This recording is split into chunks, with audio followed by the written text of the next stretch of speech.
प्रधानमंत्री नरेंद्र मोदी ने आज भारतीय प्रौद्योगिकी संस्थान दिल्ली के 91वें दीक्षांत समारोह को किया संबोधित। पीएम ने कहा कि छात्रों का मकसद समाज की भलाई के लिए होना चाहिए। पीएम ने कहा कि कोरोना काल के बाद तकनीक की बड़ी भूमिका होगी।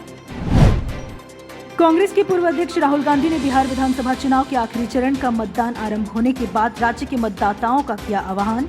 ट्वीट कर कहा, आज बिहार में अंतिम चरण की वोटिंग है। सभी मतदाताओं से अपील है कि इसमें बढ़ चढ़कर हिस्सा लें और अपने वोट के माध्यम से लोकतंत्र को मजबूत करें। नीतीश के आखिरी चुनाव वाले बयान पर बोले शिवसेना नेता संजय राउत। कहा, नीतीश जी बहुत बड़े नेता हैं, वो अपनी पारी खेल चुके हैं। अगर कोई नेता कहता है कि ये मेरा आखिरी चुनाव है तो उन्हें सम्मान के साथ विदाई देनी चाहिए। बिहार की जनता इस विदाई के मौके का इंतजार कर रही थी। बिहार बीजेपी के प्रदेश उपाध्यक्ष राजेश वर्मा ने पूर्ण बहुमत से एनडीए की सरकार बनने की कही बात। राजेश वर्मा ने कहा, बिहार की जनता ने मन बना लिया है कि वो नरेंद्र मोदी और नीतीश कुमार के साथ चलेंगे और डबल इंजन की सरकार यदि होगी तो बिहार का भी विकास होगा। बिहार विधानसभा चुनाव के तीसरे और अंतिम चरण के लिए मतदान जारी। अंतिम चरण में 15 जिलों के 78 विधानसभा क्षेत्रों के मतदाता विधानसभा में अपना प्रतिनिधि चुनने के लिए कर रहे हैं मतदान। 78 विधानसभा क्षेत्रों के कुल 1204 उम्मीदवार आजमा रहे हैं अपनी किस्मत। अंतिम चरण में सिमरी बख्तियारपुर और मधेपुरा सीट पर भी हो रहा है मतदान। सिमरी बख्तियारपुर से विकासशील इंसान पार्टी के मुखिया मुकेश सहनी और मधेपुरा से जन अधिकार पार्टी के अध्यक्ष पप्पू यादव लड़ रहे हैं चुनाव।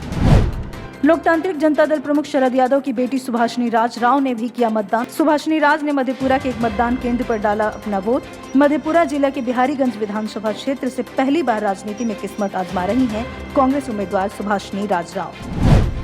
दरभंगा में वोट डालने के बाद प्लूरल्स पार्टी की अध्यक्ष पुष्पम प्रिया ने कहा, मतदाता के तौर पर डाला है वोट। हम पहले भी कह चुके हैं कि हमें आगे बढ़ने का है हक। हम आगे तभी बढ़ पाएंगे जब लालू जी और नीतीश जी से मुक्ति पाएंगे।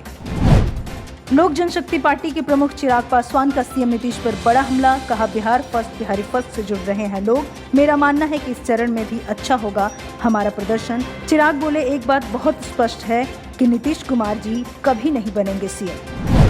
आरजेडी नेता तेजस्वी यादव ने बिहार की जनता से की लोकतंत्र के इस त्योहार में भाग लेने और वोट डालने की अपील। इस चुनाव में बिहार अपने भविष्य पर लेगा फैसला। तेजस्वी यादव बोले, नीतीश जी थक गए हैं और वे राज्य को संभालने में असमर्थ हैं। बिहार में तीसरे चरण के लिए आज 15 जिलों के 78 सीटों पर मतदान जारी। दोपहर 1 बजे तक 34.82% मतदाताओं ने मताधिकार का किया इस्तेमाल। अमित शाह ने पश्चिम बंगाल की ममता बनर्जी सरकार पर साधा निशाना। अमित शाह ने पश्चिम बंगाल में 200 से ज्यादा सीटें जीतकर सरकार बनाने का किया दावा। अमित शाह ने कहा कि एक मौका बीजेपी को दें, 5 साल में सोनार बांग्ला बनाएंगे। यूपी के बहराइच में एक बुजुर्ग ने अपने परिवार पर धन परिवर्तन का आरोप लगाया है, जिसकी सूचना मिलने के बाद लोगों में सनसनी का माहौल बन गया। वहीं हिंदू संगठन के साथ साथ पुलिस भी मौके पर पहुंच गई, लेकिन पुलिस ने छानबीन करने के बाद मामले को निराधार बताया। बहराइच में पराली जलाने पर प्रशासन ने बड़ी कार्रवाई की है। 72 किसानों के खिलाफ एफआईआर दर्ज कर पराली जलाने वाले 29 किसानों को किया गिरफ्तार। दोषियों पर लगाया 3,72,500 का अर्थदंड। साथ ही पराली को लेकर डीएम एसपी ने की बड़ी बैठक। खेतों में जलाई जा रही पराली को तत्काल रोकने के दिए सख्त निर्देश। शनिवार को उत्तर प्रदेश मेट्रो कॉरपोरेशन के एमडी कुमार केशव ने कानपुर मेट्रो का किया निरीक्षण। निर्धारित समय से पूर्व कानपुर वासियों को मेट्रो में सफर करने का तोहफा देने का किया वादा। साथ ही कहा, पहले चरण में आईआईटी झील से मोती झील तक का कार्य, दूसरे चरण में अंडरग्राउंड मेट्रो का कार्य और तीसरे चरण में स्वदेशी मिल से नौबस्ता तक मेट्रो का होना है कार्य।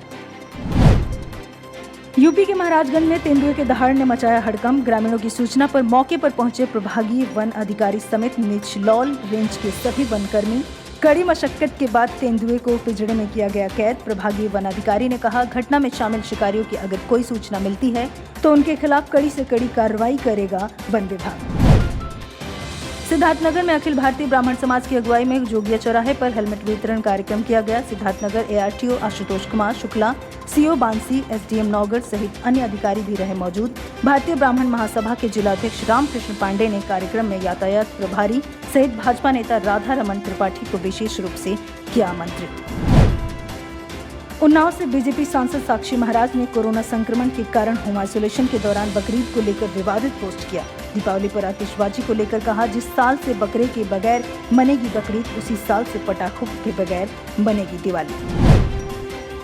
पीलीभीत में 6 साल की मासूम बच्ची का गन्ने के खेत में छत-बिछत शव मिलने से हड़कंप मच गया है। बच्ची का दुष्कर्म के बाद गला दबाकर हत्या की आशंका जताई जा रही है। सूचना मिलने पर मौके पर पहुंच पुलिस टीम ने शव को पोस्टमार्टम के लिए भेज दिया। मामले की छानबीन में जुटी है पुलिस। वहीं पीलीभीत पुलिस की बड़ी लापरवाही सामने आई है। सदर कोतवाली ने एक बुजुर्ग व्यक्ति पर गैंगस्टर की कार्रवाई कर दी। मामले की शिकायत मुख्यमंत्री पोर्टल पर होते ही आनन फानन में कोतवाली पुलिस ने अपनी गलती स्वीकार करते हुए बताया कि एफआईआर लिखते समय गड़बड़ी हुई।